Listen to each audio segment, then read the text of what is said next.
in a gunfight and you switch to your offhand, why would you switch to your offhand? If you thought or said anything other than because my primary hand got shot, you're wrong. You are not going to switch. People are like, oh, if I'm shooting around the left side, I'm going to switch to my left hand. It's not true. It's never happened ever in the history of the world. No, it didn't. Okay, when you were in the Army, oh, whatever, just shut up. Okay, it doesn't happen. Okay, and so if we're going to do primary only shooting with our left hand, what should the draw look like? I'll tell you.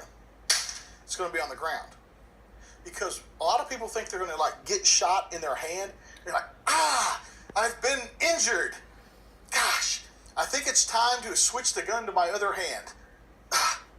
I'll continue this fray now. No, you're going to get shot. You go, fuck!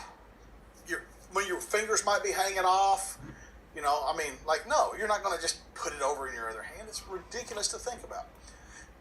But go down and kneeling, grab the pistol. Again, just like with shooting from the ankle holster, am I going to go down kneeling and shoot from there? Or am I going to grab the pistol and get back up and start moving? The situation will dictate the tactics. But in the end, it's the same. Now, as far as actually pressing the trigger when it's out there, beware of a couple things. If I lock my elbow out, if I lock it out, the gun will recoil up and in. So if I'm right-handed, up and to the left. If I'm left-handed, up and to the right. If I break my elbow, the gun will kind of do this. However, we pretty much understand that through the stress of a gunfight,